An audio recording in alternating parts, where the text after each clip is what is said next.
하나님과 관계를 어떻게 하는 게 좋을까요? 라는 겁니다. 이건 여러 가지 얘기가 나올 수 있겠습니다. 그러나 세 가지로 했으면 좋겠습니다. 하나는 뭐냐면요, 하나님을 두려워할 줄 알아야 됩니다. 그리고 또 하나는 뭐냐면 하나님을 경외하셨으면 좋겠습니다. 이제 그 말일 수 있습니다. 그러나 조심하시라고요.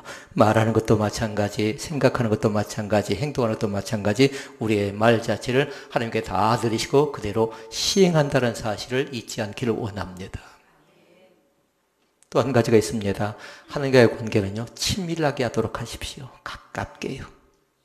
사람과 사람 사이에 가깝게 하면요, 때로는 좀 싫을 때도 있습니다. 냄새가 날 때가 있습니다. 너무 사람의 냄새가 많이 날 때가 있지요. 그걸 너무 인간적인 다른 냄새가 아니라 왜 저렇게 생각할까, 왜 저렇게 판단할까, 그럴 때가 있잖아요.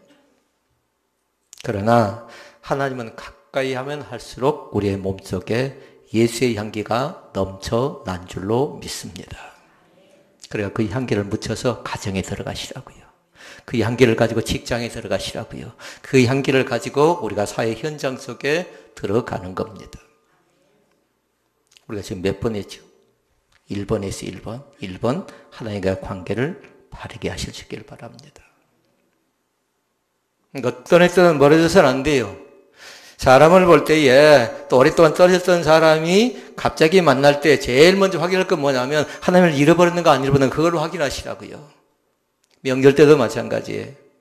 1년에 한 번씩 만날 때 있잖아요. 때로는 2년에 한 번씩 만나고 3년에 한 번씩 만나고 가족 모임이 있을 때 만나고 그럴 때 제일 먼저 확인한 건 뭐냐면 그 사람이 어떻게 신앙생활을 해왔고 신앙생활을 하고 있는가를 늘 점검해 보라고요. 그래 2번, 3번이 풀려간답니다. 2번은 뭐냐면요. 10계명에 나와 있는 말씀 가운데 5계명부터 10계명까지 나와 있는 건 뭐냐면요. 사람과의 관계예요. 이 사람과의 관계를 어떻게 할 것인가. 저는 쉽다고 생각지는 않습니다. 다 다릅니다. 하나의 문제를 풀어놓으면요. 또 하나의 문제가 또 생기고요. 사람과의 관계를 통해서 어떤 사람 많이 꼬여 있습니다. 복잡합니다. 다른 사람 다 은혜 받고 있는데 어떤 사람 꼬이고 복잡해서 뭔가 속이 잔뜩 뒤틀리는 그런 사람도 만납니다. 그럼 그 문제를 또 풀죠. 그러면 또 어려움이 생겨나고 또 어려움이 생겨나는데 중요한 것이 있어요. 그건 뭐냐면 그 사람이 은혜 받기 전에는 달라지지 않는다라는 겁니다. 그 사람이 변화되기 전에는 진정으로 하나님의 은혜를 특별하게 체험하지 않고는 달라지지 않으니까요. 반드시 사람과의 관계를 통해서 해야 될 건 뭐냐면 그죠? 그러려냐고 사시라고요. 내가 기필코 저 사람을 변화시켜야지. 내가 기필코 저 사람이 달라지게 해야지. 내가 기필코 저 사람이 하나님 앞에 바짝 엎드리게 해야지. 그건 뭘까요? 인간적인 마음이자 욕심입니다. 방법은 다른 방법이 없더라고요. 은혜 받으면 돼요. 가정도 은혜 받으면 되고요. 직장도 은혜 받으면 되고요. 그러니까 이 앞전 말씀 귀한 말씀이에요. 기둥이었잖아요. 사람을 기둥으로 앉혀놓으면 그 사람 때문에 우리는 크게 실망할 가능성이 많습니다. 그리고 우리는 그 기둥 자체가 뭐였어요? 야긴이었고 또 그 기둥 자체가 보아스였고요. 그 기둥 자체가 구름 기둥이었고 그 기둥 자체가 불 기둥이었습니다. 그러니까 하나님 없이 뭘 한 사람은 어려운 사람들입니다. 무서운 사람들입니다. 그러니까 사람과의 관계를 통해서 반드시 뭐 하냐면요. 진실에 숨으시겠습니다. 꾸미지 말라고요. 감추지 말라고요. 금세 드러날 것 같습니다. 시간만 조금 지나면 이 사람이 실체가 어떤 사람인가, 믿음이 있는가 없는가, 정말로 사람 중심인가 하나님 중심인가는 뭐냐면요. 그 속에 진실이 있는가 없는가 알 수 있으니까 시간만 지나면 금방 알 수 있습니다. 그러니까 현혹당하지 마시라고요. 미혹당하지 마시라고요. 그 다음에 물질과의 관계를 잘 하도록 하십시오. 지갑이 열리지 않으면요, 그 사람은 진정으로 회개한 사람이 아니답니다. 그러니까 물질과의 관계를 통해서는 다른 것 아니라 절대로 불리하게 또 불이익을 취해서 부자 되려는 생각을 갖지 마시라고요. 정당하게 하나님이 기뻐하는 마음으로 과정도 그렇고 결론도 그렇고요. 물론 어떤 사람이 거기서도 열심히 져가지고 나름대로 그 돈 많이 벌고 11조 한답니다. 그것이 합당한가요?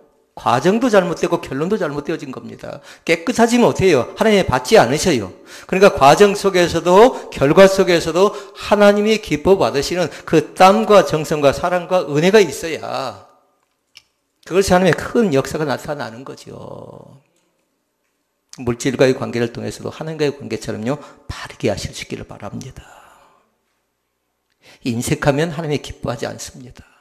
자원하시라고요. 뭔가 할 때 내가 그 일을 감당한다라는, 다른 사람 다 하고 나서 나중에 생각해 보니까 자기가 못했죠. 그러면 제가 그 일을 감당하겠습니다라고 자원하는 사람들이 있습니다. 교회가 되어져가는 교회가 그러더라고요. 뭔가 미흡합니다. 그러니까 누군가 나섭니다. 목사님, 그건 제가 한번 감당해 보겠습니다라는 그 자원자가 생겨나더라고요. 가까이 있는 교회에서 그랬습니다. 선교를 나가려고 하는데 여러 가지 모양으로 부족합니다. 제가 극동방송을 듣고 오다가 들었던 말씀이에요. 한 분이 찾아와서 그렇게 얘기합니다. 가족들 가운데, 자녀들 가운데 팔순잔치라고 해서 자기에게 선물했던 그거 가지고 와서 아프리카 선교하는데 이렇게 사용하십시다 라고 하면서 같이 나눴던 걸 목사님이 간증하시더라고요. 이 세 가지 걸 잘 보라고요. 하나님과의 관계가 어떻게 되어져 가고 있는가. 그리고 사람 때문에 너무 쩔쩔 매시 마시라고요. 사람은 사람이에요. 나보다 커 보이고 나보다 믿음이 있어 보인다 해도 그 사람도 나름대로 시험 들고 나면 더 추락할 가능성이 있습니다. 그러니까 이축당할 것 없어요. 그 누구에든지. 그리고 물질과의 관계 바르게 해나가시고. 이 세 가지 것이 먼저 잘 정립되어져야 교회관이 바르게 세워져 갈 수가 있답니다. 오늘 말씀 속에 보니까 9절 말씀 나옵니다. 길갈이 나옵니다. 그런데 이스라엘 백성들은 뭐냐면요, 길갈에다가 두 개의 돌판을 딱 세웁니다. 하나는 요단강 안에다 세우고 하나는 요단강 밖에다 세웁니다. 그리고 이곳에서 이들은 뭐 하냐면요, 하나님을 마음껏 찬양하고 또 모여서 준비하고 또 그들은 나름대로 영적 투쟁을 합니다. 세 가지 기능을 해요. 세 가지. 그러니까 교회도 세 가지 기능을 해야 되고 가정도 세 가지 기능을 해야 되고 직장도 마찬가지, 신앙인도 마찬가지. 이 세 가지 기능이 내가 되고 있는 걸 잘 점검해 보라고요. 첫째 기능은 뭐냐면요, 성전의 기능을 합니다. 성전은 뭔가요? 교회입니다. 교회. 그때는 성막이 얘기했죠. 성막의 기능이 있는데요, 이스라엘 백성은 이곳에서 가나안 시내산에서 가져온 법궤를 모셔놓고 법궤를 안치하고 하나님께 경배합니다. 그러니까 이것이 먼저라고요. 아까 말씀봤던 하나님과의 관계에 있었죠. 그런데 이들은 뭐하냐면 길갈에서 제일 먼저 했던 것이 법궤를 중심으로 해서 하나님께 예배하기 시작해요. 아멘. 법궤를 중심으로 뭐 한다고요? 하나님께 예배하기 시작한다고요. 이것이 귀한 것입니다. 그리고 두 번째 한 것이 뭐냐면요, 가정의 기능과 역할이 나타납니다. 가정. 여러분, 가정은 가족과 함께 먹기도 하고 자기도 하고 함께 같이 살아가는 것이 되냐면요, 가정입니다. 이스라엘 백성들은 광야 땅에서 뭐하냐면 가족과 함께 같이 지내는 것처럼 그들이 가족처럼 공동체를 이루고 살아갑니다. 그 다음에 세 번째는 다른 것 아니라 군대의 기능을 합니다. 여호수아가 앞장섭니다. 그리고 여호수아가 있으면서 가나안 전쟁을 진두지휘하면서 여리고성을 무너뜨리기도 하고 아이성을 점령합니다. 그러면 보십시다. 성전의 기능, 대체 성전의 기능은 뭐 했습니까? 한 단어로 예배했습니다. 아멘. 성전의 기능은 하나님께 예배했다고요. 우리 가정이 작은 교회지요. 또 내 몸 자체가 너희는 하나님의 성전인가 했던 것처럼요, 우리의 몸이 성전입니다. 그러니까 우리의 몸 자체는 하나님께 경배하도록, 그러니까 그 은혜가 우리 가운데 있어야 되는 겁니다. 그리고 가정의 역할은 뭐였나요? 가정은 함께 같이 더불어 살아가는 공동체입니다. 때로는 남편이 부족합니다. 때로는 아내가 부족합니다. 때로는 자녀가 연약합니다. 그럼에도 불구하고 우리는 뭐냐면요, 세워가는 겁니다. 남편이 너무 잘나버리면요, 아내가 힘들어지고요, 아내가 너무 똑똑하고 잘나버리면 남편이 기가 죽어버립니다. 그런데 감사하게도 가정 안에서 우리는 뭐냐면 함께 더불어 같이 살아나갈 계획을 거기서 꿈을 꾸는 겁니다. 그리고 또 하나의 기능이 있었죠. 그 기능 자체는 군대 기능이라고 했죠. 가나안 땅을 정복합니다. 그럼 잘 봐보십시다. 성전의 기능, 가정의 기능, 그리고 군대의 기능. 이것은 어디일까요? 이것은 바로 교회입니다. 교회. 교회가 성전의 기능을 상실해버리고, 교회가 가정 공동체의 기능을 상실해버리고, 교회가 군대의 기능을 상실해버리죠. 그러면 교회는 폐잔병이 될 가능성이 있고, 이거는 사단이 역사하는 장소가 될 가능성이 있어요. 그런데 교회는 군대의 기능은 뭐냐면요, 성령이 함께 우리를 위해 싸워주시는 그런 거룩한 전쟁을 치열하게 전개하는 복 있는 장소인 것을 믿습니다. 그러면 조금 더 세부적으로 살펴보십시다. 첫째는 뭐냐면요, 교회는 성전입니다 라는 겁니다. 다시 되풀이합니다. 성전의 기능이 뭐하라고 했습니까? 하나님을 예배한다고 했습니다.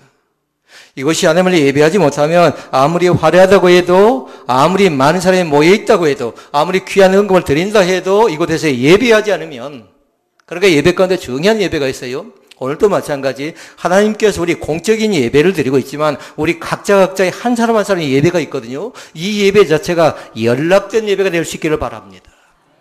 이 예배 자체가 살아있는 생동감 있는 예배가 될 수 있기를 바랍니다. 이 공동체 예배는 받으셨어요. 왜? 우리가 찬양했고 또 기도했고 성령 임재를 간구하니까 공동체 예배를 받았는데, 그러나 개인의 예배를 지금 어떻게 하고 있냐라는 거예요. 개인의 예배를. 어떤 사람의 예배는 받으십니다. 그런데 어떤 사람의 예배는 이미 마음부터가 하나님 앞에 나와는 있지만 그 사람의 생각 속에 하나님과 상관없는 행동과 생각을 하고 있다면 그 예배는 연락된 예배라고 얘기할 수가 없습니다. 다시 말씀드립니다. 레위기에서 제일 중요한 예배는 뭐였냐면요, 흠 없는 것으로 번제를 드리는 것이었습니다. 번제를. 이 시간은 뭐냐면 하나님을 만나지 않으면 안 된다는 그 간절함이 있는 겁니다. 예배 속에는.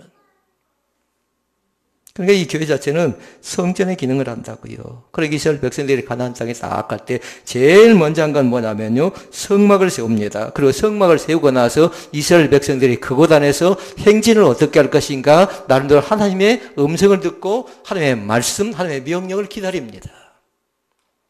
그러니까 명령 따라서 움직인다고요. 그리고 그들은 뭐 하냐면요, 제사장이 백성들의 죄를 속하기 위해서 성전을 딱 짓고 성막을 지어놓고 나서 제사장이 백성들의 죄를 대신하여 나가지요. 속죄의 기능을 또 성막은 하고 있습니다. 그래서 성막을 중심으로 이스라엘 백성들은 뭐냐면요, 12지파가 동서남북 사방으로 모입니다. 제일 앞에 누가 모이냐면요, 유다 지파가 모이고, 제일 나중에는 다른 사람 아니라 요셉의 아들인 에브라임 지파가 또 그 뒤에 섭니다. 중요한 것이 있어요. 두 가지를 합니다. 자기 자리를 이탈해서는 안 돼요. 자기 자리를 잘 지켜야 돼요. 그리고 하는 것이 뭐냐면요, 협력하는 겁니다. 협력.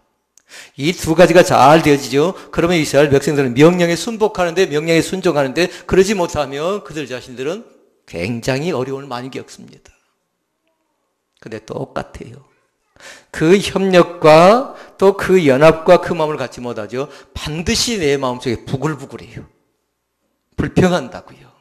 원망한다고요. 내가 저 자리에 유다 지파의 제일 앞에 있어야 되는데 왜 나를 에브라임 지파처럼 제일 뒤에 앉혀놨나고 나름대로 투정하기 시작합니다. 그런데 귀한 사람은 리더자가 아니라 협력자입니다. 협력자. 그러니까 여러분 목장 가운데 약한 목장은 어떤 목장이냐면 협력자가 부족하다고 생각하면 돼요. 그러니까 리더자는 어떻게 합니까? 그것 때문에 우는 겁니다. 하나님, 협력자를 보내시옵소서. 너무나 큰 산이 가로막아서 내 역할이 줄어들고 있고 내가 할 수 있는 영역이 없어져 가는데 하나님께서 다시 한번 이 공동체를 세우셔서 협력할 수 있는 거룩한 믿음의 목장이 되게 해달라고 목자들을 위해서 기도하는 거죠. 그러니까 그냥 저절로 되어지는 목장은 없답니다. 그냥 저절로 되어지는 가정도 없습니다. 그냥 저절로 되어지는 신앙도 없습니다. 반드시 과정을 다 거쳐야 돼요. 그러면 진솔한 모습이 드러날 때에 그 사람의 껍데기가 벗어나는 거죠. 오늘 다시 한번 교회를 통해서 내 실상들이 정확하게 드러날 수 있기를 바랍니다. 민수기는 말씀합니다. 9장 말씀 속에 보니까 그렇게 얘기합니다. 18절과 19절 말씀 봐보십시오. 같이 읽어보십시다. 민수기 9장 18절 19절 말씀 같이 읽습니다. 이스라엘 자손이 여호와의 명령을 따라 행진하였고, 거기까지 멈춰볼까요? 명령. 하나님이 나아가랍니다. 그러니까 뭐 합니까? 그들이 행진합니다. 그 다음에 읽어볼까요? 여호와의 명령을 따라 진을 쳤으며, 진을 칠 때도 마찬가지예요. 하나님이 나에게 뭐라 말씀하시니까 그 명령 앞에서 그들이 진을 치고 있는 겁니다. 한마디로 내 마음대로 하지 않았다라는 겁니다. 내 생각대로 하지 않았다는 겁니다. 내 고집대로 하지 않았다라는 겁니다. 그 다음에 또 읽어볼까요? 구름이 성막에 머무는 동안에 그들이 진영에 머물렀고, 구름이 성막에 머무는 날에 오렐 때에는 이스라엘 자손이 여호와의 명령을 지켜 행진하지 아니하였으며. 다 뭐였어요? 명령이에요. 그러니까 그것은 뭐냐면 하나님이 이 사건 속에 하나님이 나에게, 하나님이 우리 가정에, 하나님이 이 사업장 가운데 뭐라고 말씀하시는가 명령을 듣고 있는 겁니다. 오늘도 마찬가지 들을 준비를 하실 수 있기를 바랍니다. 듣는 귀가 열려주시기를 바랍니다. 그러니까 여러분들이 목장에 나눌 때 보면 알아요. 오늘 과연 어떻게 말씀을 들었는가에 따라서 목장에 예배 가니까 나를 생뚱한 얘기하죠. 그 사람은 예배를 잘못 들었다고 생각하면 됩니다. 그러니까 여러분이 기록된 것을 가지고 목장 모임 때 잘 나누시라고요. 속지 마시고요. 말 주변이 좋아서 했던 사람들 말에 속지 말고요. 나름대로 오늘 지금 받은 말씀 가지고 목장 모임 때 그걸 가지고 나누는 거지요. 이것이 오늘의 은혜인 것을 믿습니다. 항상 교회의 기능은 다른 것 아니라 성전입니다. 성전. 사람들이 가지고 있는 문제가 있었습니다. 그 문제는 뭐냐면 세 가지 문제였어요. 다른 종교도 마찬가지고 또 철학자들도 마찬가지로 항상 무슨 문제를 다루고 있냐면요. 죄의 문제입니다. 죄의 문제를 어떻게 할 것인가. 그걸 잘 적어놨으면 좋겠어요. 이 죄의 문제를. 그런데 가끔씩 교회에서 죄의 문제를 얘기하지 말래요. 안 되는 겁니다. 반드시 교회는 이 죄의 문제가 해결돼야 돼요. 그래야 예수의 피가 들어오고 예수의 십자가가 들어오는 거죠. 듣기 싫다는 겁니다. 죄의 문제는. 그런데 중요한 것입니다. 반드시 죄의 문제는 우리가 해결하지 않으면 은혜의 단계까지 들어갈 수가 없는 겁니다. 제가 가끔씩 교인들 차를 탈 때가 있습니다. 조심하셔야 됩니다. 반드시 안전운행하고 반드시 신호를 잘 지키도록 하십시오. 신앙의 양심입니다. 제가 같이 타고 있음에도 불구하고 그들이 나름대로 이렇게 한다라는 건 나중에 어떻게 했다라는 거예요? 평상시에는 더 엉망이라는 겁니다. 그러면 그들은 직장 내에 들어가서 영향력을 행사할 수가 없습니다. 뭐 저딴 사람이다 예수 믿는 사람이야. 뭐 저런 사람이다 예수 믿는 사람이야. 우리가 전도하려고 하면, 우리가 복음을 전하려고 하면 이웃 사람들이 뭐라고 할까요? 나 저렇게 믿을 바에는 안 믿는다라는 겁니다. 그렇게 하는 얘기가 있었죠. 너나 잘한 말이 그냥 말이 아닙니다. 말은 거창하게 합니다. 말은 너무나도 기름집니다. 그런데 삶 속에 보니까 드러난 예수를 증거하지 못하니까. 그리고 우리 믿는 사람에겐 직장 내에서 두 가지가 있어야 돼요. 하나는 뭐냐면 정체성이 분명했으면 좋겠습니다. 그리고 영향력이 있었으면 좋겠습니다. 정체성이 분명하다는 건 다른 것 아니에요. 예수 믿는 사람인 걸 인정하시라고요. 직장 내에서요. 그러면 제일 먼저 볼 수 있는 건 뭘까요? 같이 식사를 하면 식기도를 보면 금방 알 수가 있어요. 문화 있죠. 술 문화가 있죠. 그 문화에 어떻게 접하고 있는 거 보면 금방 알 수가 있다고요. 일하는 자세와 태도를 봐도 금방 알 수 있고요. 그 정체성이 분명해야 돼요. 예수 믿는 사람은 저렇구나 하는 걸 주변 사람들이 인정할 때 영향력 있는 그리스도인이 되어지는 거죠. 오늘도 성전의 기능을 잃어버리지 않기를 원합니다.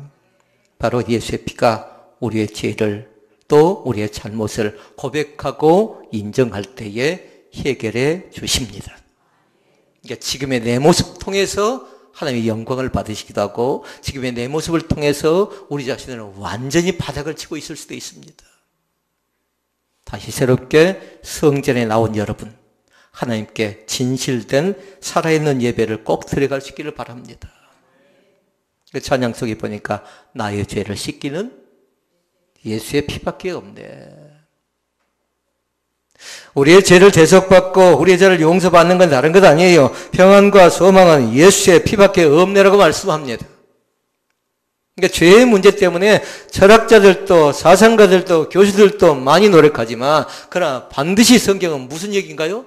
죄의 문제를 해결하지만 안 된다는 겁니다. 두 번째 문제입니다. 그건 뭐냐면 죽음의 문제입니다. 죽음의 문제를 어떻게 할 것인가? 주님께서는 우리 가운데 오셨습니다. 그리고 함께 하셨습니다. 죽음의 문제를 사흘 만에 다시 살아나셔서 부활의 소망을 주신 줄로 믿습니다. 그러니까 우리는 부활신앙을 가지시라고요. 이것이 바로 우리의 구원관입니다. 나는 죽으면 천국 간다라는 겁니다. 그리고 예수 안에서 다시 산다라는 믿음을 꼭 가지시기를 바랍니다. 많이 살고 작게 살고의 문제가 아니에요. 어떻게 그 사람이 하나님을 나의 아버지를 고백했는가, 그것 자체가 중요합니다. 지금 고백해야 돼요. 어제까지는 고백이 충만했다 할지라도 지금 고백하지 못하면 그 사람 불쌍한 겁니다. 그러니까 신앙은 다른 것 아니에요. 오늘 지금 이 모습이 내 모습입니다. 은혜 받고 있으면요, 지금 이 모습이 내 모습이라고 은혜 충만할 수 있기를 바랍니다. 제가 경찰청 신회 가보고요, 광주행 신회 가봤는데요, 광주행 신회는 늘 한 달에 한 번 가니까 이제 어느 정도 색깔을 알 수가 있습니다. 경찰청 신회 가서 보니까요, 느낌이 뭐냐면요, 경찰답다라는 겁니다. 신회 자체가. 광주에는 좀 지적이고 정적이라고 하면요, 경찰서에 보니까요, 은혜가 더 충만했어요. 뭐 이것이 잘 됐다 잘못됐다 그거 비교하려고 그런 건 아니고요. 다 왔어요. 기도하는 장로님이 그렇게 기도합니다. 예수 경찰이래요. 그리고 어느 곳에 들어가든지 간에 망설임 없이 복음을 전하는 파수꾼의 역할을 감당했으면 좋겠다라고 그렇게 기도하시더라고요. 예수 경찰. 그래서 제가 배운 것이 한가 있어요. 저는 어떤 목사일까요? 저도 예수 목사인 것 같더라고요. 그러니까 그렇게 얘기했어요. 저를 소개할 때 다른 거 다 놔둬버려라. 예수의 목사를 소개만 해도 그거 하나님이 되지 않느냐라는 겁니다. 오늘 마찬가지입니다.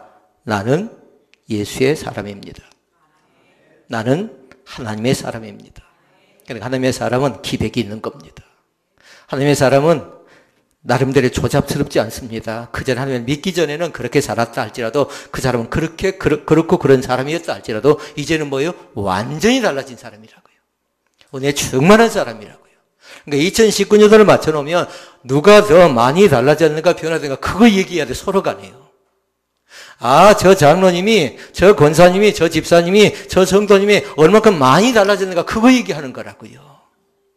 누가 더 부자 됐는가, 누가 더 많은 걸 가졌는가 그거 얘기하는 것 아니고, 누가 더 많이 오래 살았는가 그거 얘기하는 것 아니고, 누가 더 많이 은혜 체험을 했는가 변화된 삶을 나누는 것이 뭐냐면요, 2019년도를 마칠 때 우리가 해야 될 일들입니다. 미리 잘 기록해 놓으시라고요. 노트 하나하나에 나는 오늘 또 이렇게 변화됐고 이렇게 달라졌고 이것이 나는 해결하지 못했던 견고한 신이었는데 내가 그걸 파쇄하고 깨뜨렸더니 내가 이렇게 새롭게 달라졌습니다라는 그 간증의 거리들이 날마다 생겨날 수 있기를 바랍니다. 이것이 바로 첫 번째 말씀이었던 교회 성전의 기능이었습니다. 그러면 두 번째 말씀 보십시다. 교회는 가정입니다. 가정을 훼손하지 마시라고요. 자기 마음대로 하지 마시라고요. 왜냐하면 남편은 남편의 역할이 있고요. 아내는 아내의 역할이 있고요. 남편이 직장에 가죠. 직장에서 그리스도를 증거하고 있고요. 아내가 주방에서 나름대로 또 그것도 하나의 일터예요. 하나님을 경외하는 거룩한 자리 가운데 꼭 들어갈 수 있기를 바랍니다.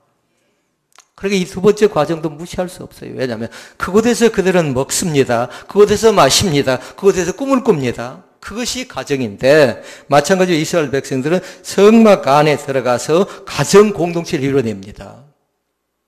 앞으로 나가기도 하고 또 때로는 멈춰서 기도하고. 그러나 조건이 있어서 반드시 뭐 했어요? 명령. 여호와의 명령이 무엇인가 들으시기를 바랍니다. 명령을 무시해버리면 그것은 불순종이지요. 그러나 명령 앞에 순종하지요. 그것은 은혜의 거룩한 지름길인 것을 믿습니다. 하나님이 대체 나에게 어떻게 명령하시는가 그걸 잘 듣는 것이 뭐냐면 믿음입니다. 오늘도 듣는 역사가 우리 가운데 나타날 수 있기를 바랍니다. 보통의 가정이 어떤 가정입니까? 부모가 있습니다. 때로는 자녀가 있습니다. 남편이 있습니다. 아내가 있습니다. 함께 더불어 살아가는 공동체입니다. 조금 모자라다고 좀 부족하다고 너무 핀잔 주지 마시라고요. 너무 길을 꺾어버리지 마시라고요. 얼마든지 당신은 믿음 가운데서 해낼 수 있습니다라는 그 자긍심을 심어줄 수 있기를 바랍니다.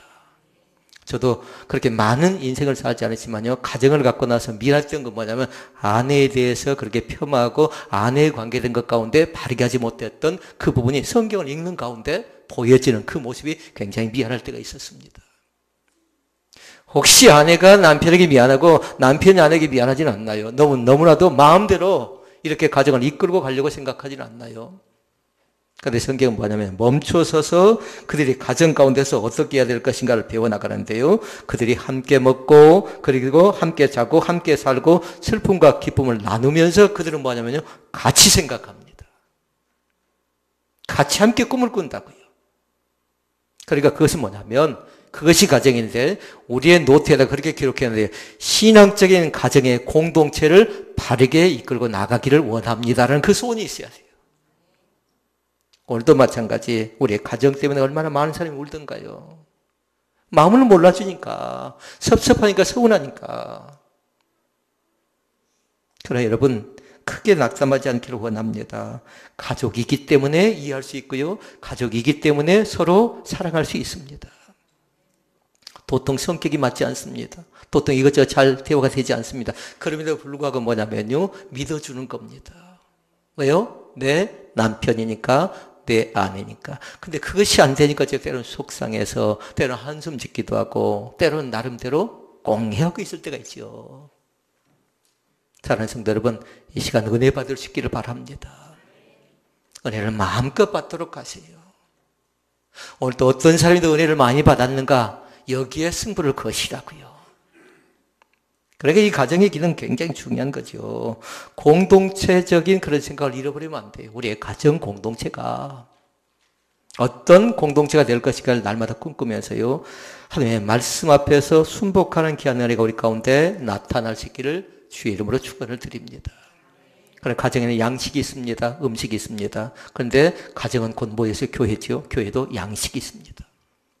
하나님의 말씀을 그대로 순종할 수 있기를 바랍니다. 설교자인 저는요, 때로는 안 맞을 수도 있습니다. 잘못 전할 수도 있습니다. 그러나 하나님의 말씀은 잘못이 없습니다. 아멘. 부족한 종은 잘못 말할 수도 있고 잘못 전할 수도 있고 여러분을 바르게 인도하지 못할 수 있어요. 그러나 하나님의 말씀은 우리를 바른 길로 인도하십니다. 의료교육에 유익합니다. 교훈이 있습니다. 책망이 있습니다. 그 하나님의 말씀 자체는 우리를 선한 길로 인도해 주십니다. 그런데 그것을 가정에서 배우는 겁니다. 세 번째, 교회는 뭐라고 했어요? 군대입니다. 군대. 혹시 이 가운데는 두 부류로 나눌 수가 있어요. 하나는 살아있는 전투 군인이 있고요, 하나는 피해잔병이 있을 수 있습니다. 저 사람 참 은혜가 충만할 때는 뭔가 전투할 수 있는 영역이 있는 사람이 있는가 하면요, 나중에 보니까 시험 드니까 완전히 뭐예요? 초라하게 이럴 데가 없어요. 폐전병입니다. 폐전병. 이제 잘 보셔야 돼요. 세상적인 전쟁은 어떻게 이기냐면요, 힘이 있어야 돼요. 힘이 있어야 한다고요. 세상적인 전쟁은 다른 것 아니라 누가 더 인재를 많이 갖고 있는가, 누가 더 돈을 많이 갖고 있는가, 누가 더 좋은 무기를 갖고 있는가, 여기에 따라 결정날지 모르지만 그러나 우리는 영적인 전쟁을 치르는 사람들입니다. 그러면 영적인 전쟁은 무엇 갖고 싸우는가 잘 보자라는 겁니다. 어때? 필기를 딱 하셔야 돼요. 영적인 전쟁은 다른 것 아니라 힘이 있는 사람이 이기는 것이 아니라 하나님을 가까이 하는 사람이 이길 수 있습니다. 누가 이겨요? 힘 아니라고요. 권세 아니라고요. 교회 성금을 많이 한 사람이 이기는 거 아니라고요. 하나님을 누가 더 많이 가깝게 하는가. 그러니까 다른 싸움이 아니라 영적으로 힘 있는 사람은 깨끗한 사람이 이긴다라는 겁니다. 대표적인 사람은 누군가요? 욥입니다. 욥. 순전한 사람. 그리고 정직한 사람. 하나님을 경외하는 사람. 악에서 떠난 사람이 욥이었는데 우리가 그 사람을 찾고 있는 겁니다. 과연 우리의 성도들 가운데 그 사람이 대체 어떤 사람인가? 누가 더 하나님을 가깝게 하는가? 누가 더 깨끗한 믿음을 가지고 있는가? 그 사람을 찾아내고 있는 겁니다. 대충 보면 알 수 있지 않나요? 처음에 우리가 속았지. 아, 저 사람이 일꾼이구나. 저 사람이 사명자구나. 저 사람이 은혜 받은 자고 속았는데 이제는 대충 1년 살고 2년 살고 하니까 아, 이 사람은 지금 2단계, 2단계, 2단계. 그러나 평가하지 말도록 하셔요. 그 하나님이 기뻐하지 않아요. 대신 내 믿음을 점검해 보라는 겁니다. 이 시간에 내 믿음의 어느 정도 과정인가를 잘 보라고요. 그러니까 지금 우리는 뭐라고 했냐면 다른 것 아니라 하나님 앞에서 영적 전쟁을 치르고 있는데 누가 더 깨끗한가? 누가 더 하나님을 가까이 하는가? 다른 전쟁이 아니라 거룩한 전쟁을 지금 치르고 있다고요. 그러니까 정신 바짝 차려야 돼요. 거룩한 전쟁을 치를 때에 이 거룩한 전쟁은 누구하고 싸움인가 잘 보라고요. 사람의 싸움이 아니에요. 사람과 싸워서 이기려고 생각하지 마시라고요. 또 어떤 사람 나로 민족과 싸워서 이기려고 승부를 벌인 사람이 있어요. 여러분 그것도 합당치 않습니다. 안에 있는 싸움, 중요한 싸움이 있어요. 세상의 사람과 싸우는 것 아니라 우리 안에 도사로 있는 악의 세력, 사단과의 싸움에서 어떻게 할 것인가를 잘 보라고요. 이 싸움을 우리는 시작했습니다. 이 싸움은 뒤로 물러날 수가 없는 겁니다. 이스라엘 백성들도 마찬가지입니다. 요단강을 건넙니다. 여리고를 건넙니다. 중요한 거 있어요. 요단강을 어떻게 건너냐는 겁니다. 여리고 어떻게 이겼냐는 거예요. 다른 것 아니에요. 하나님이 함께 하셔서 가능했던 사건임을 믿습니다. 그러니까 그들이 한 거 잘 보라고요. 그들이 했던 건 다른 것 아니었습니다. 사람들이 한 것은 뭐냐면 제사장이 먼저 어떻게 하냐면 요단강을 건너갑니다. 그리고 나서 언약궤를 따라서 그들은 따라갑니다. 그리고 성을 돌아가 빙빙 돌기만 했습니다. 이것이 뭘까요? 한 단어로? 명령이었어요. 그러니까 그들은 아는 겁니다.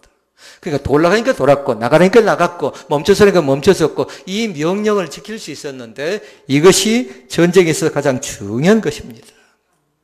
그걸 우리는 지금 뭐냐면 군대의 기능 가운데서 거룩한 전쟁을 치르게 되는데 거룩한 전쟁의 특징이 뭔가 보라는 거예요. 두 가지 싸움을 해야 돼요. 하나는 안에서 싸워야 되고 하나는 밖에서 싸워야 됩니다. 안팎의 싸움을 해야 된다는 겁니다. 근데 목사인 저도 마찬가지고요. 여러분도 마찬가지예요. 안팎의 싸움을 하고 있습니다. 안과 밖에 두 가지 싸움을 하는데 안의 싸움은 뭐냐면 나하고의 싸움이에요. 나하고의 싸움. 나 스스로 냉정하게 나름대로 어떻게 싸울 것인가 이 안 싸움에서도 져서는 안 돼요. 제일 크나큰 무기가 있답니다. 부정적인 무기가 있는데요. 나 스스로의 싸움 가운데 제일 잘못된 싸움은 뭐냐면 게으름이라는 병이 있어요. 미루지 마시라고요. 해야 되겠다면 그때 하시라고요. 말은 참아내면 되지만요. 그러나 선한 생각이 들죠. 그럼 그때 빨리 하시라고요. 미루면 사단이 더 천천히 나중에 해도 돼. 이렇게 나올 가능성이 있어요. 안에서 싸움은 철저하게 나 자신과 싸워서 얼마만큼 이겨나가는가. 이것이 거룩한 전쟁이고요. 두 번째 전쟁은 뭐냐면 적과의 싸움이에요. 근데 사람들이 적과의 싸움만 생각하는데 나하고 싸움 자체가 거룩한 전쟁인데 이 전쟁 가운데서 얼만큼 이기는가에 따라서 적과의 싸움에서도 승리 여부가 결정되는 겁니다. 그러니까 거룩한 전쟁은 나하고의 싸움에서 두 가지를 꼭 해주도록 하세요. 하나는 뭐냐면 자기 포기를 하도록 하세요. 다시 말씀드리면 나를 좀 많이 내려놓으시라고요. 내가 한 사람은 머리가 많이 아파요. 힘들어요. 힘겨워요. 근데 가만히 생각해보면 지금까지 내가 그렇게 신앙생활을 해왔지 않은가 잘 보라고요. 나를 내려놔라, 나를 포기하라. 이것이 쉬운 것인가? 그런데 얼마든지 하나님께서 역설적으로 말씀하지요. 낮아지는 자는 높아질 것이요. 내려오는 자는 또 하나님께서 존귀한 자의 자리 가운데 세워줌을 믿습니다. 이미 영광을 다 가르치지 말라는 겁니다. 하나님 예비한 상급이 있다는 겁니다. 그 다음에 이 거룩한 전쟁은 다른 것 아니라 자기를 포기하고 자기를 내려놓는 것이라면 두 번째는 다른 것 아니라 나를 죽이는 작업을 하는 겁니다. 내 혈기를 죽이고 내 감정을 죽이고 내 고집을 죽이고 내 생각을 죽이고 계속해서 내가 살아날 가능성이 있으니까 철저하게 이 거룩한 전쟁을 통해서 나를 주님 앞에 보복시키면서 나를 다스리는 훈련을 하는 겁니다. 말씀을 정리합니다. 이 교회 자체는 다른 것 아니라 말씀 서도로 돌아가서 말씀 결론을 맺습니다.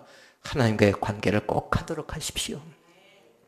그리고 사람과의 관계, 사람이 좀 섭섭한다고 해서 그 사람을 안 만난다고요? 절대로 안 됩니다. 사람과의 관계도요, 문제를 풀어가시라고요. 그리고 물질과의 관계도 있습니다. 그러나 2번, 3번이 아무리 중요하다 할지라도 1번을 잃어버리면 안 된다고요.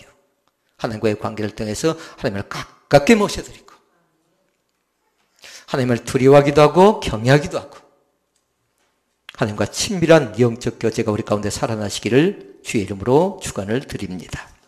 기도하시겠습니다.